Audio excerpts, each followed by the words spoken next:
Hi there. Well, the soap is 2 days old. It's exactly 2 days old, and it's been sitting in a corner of the kitchen from the moment we poured it.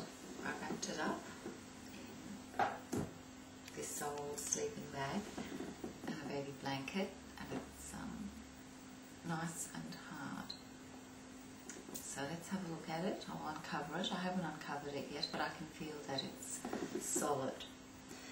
Now, a lot of people do keep their soap and don't cut it at this time, but I like to cut it when it's still a little bit soft because it is 5 kilos and it's quite difficult to cut when it gets hard. So here we go. I'll remove the sleeping blanket and the other blanket.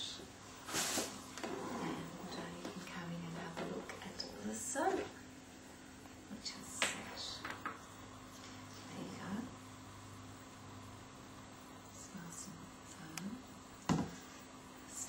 Edges, so I'm going to have to tip it over and get it out of the mould. Okay, look, I've given it a little bit of a twist and a shake. I've actually had to stand on the bottom of my container because it is a lot of soap, and even though I've lined the mould, I've greased it up with palm oil, the soap is pretty solid, and so I've had to stand on it to get it out. But here we go. Pop on this little bit of butcher paper for you. And tip it over. Okay, 1, 2, 3. Okay. So that's quite clean. It smells pretty good. And you can see the French clay in it.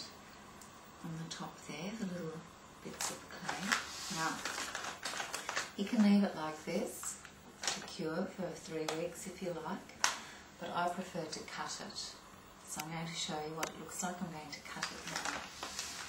And I'll get my cutter, I'll just bring it across, and a couple of trays lined with butcher paper so that the soap doesn't stick, because it's still caustic, and if you pop it on an orange tray or a blue tray, it will take on the colour of the tray. So you might get soap that has blue edges on it. So I put a bit of, here I am with the soap on my cheese board. This is a big cheese cutter, and we're going to have a look at what the soap looks like. And there's no need for goggles or gloves. You can look a bit glam because it's an occasion. And here we go. I'm going to cut the first slice and we'll have a look at the texture of the soap. It actually feels good. So here we go. There we go. Okay. Make a little ping as it goes. And there we go. Okay. Pull it away. And there is the soap. So you can see the pink clay through it, and it'll just keep changing. I haven't mixed it as well as I could have, but it'll change as I keep cutting, so you'll see that. Here we go, the next slice. Okay, there we go. So it is quite firm for a soap that's 2 days old. This is very, very difficult with a knife, unless you make smaller blocks. And I did make smaller blocks once. Okay, I can't let it go all the way through. There we go. You have to wait for the ping. It's piano wire that a girlfriend has given me. So look, you see that? I'll keep cut the soap into big slabs, and these slabs can dry for 3 weeks. They'll sit there happily for 3 weeks and make the house smell gorgeous, or you can cut your soap in whichever way you prefer, and I prefer to cut the soap into cakes of soap, and I like to trim the edges off. Now, you don't have to trim the edges off, but I trim the edges off, and then reuse the little bits that I get from the edges, because I like a nice cake of soap. Now that can be reused with the next batch that I do. If you want bits in it, you can make a plain soap, which is this colour, that lovely creamy colour, that is a natural pure soap, and you can put these little bits in to give it a marble look or a terrazzo look. So that's what I like to do, but you can do whatever you like.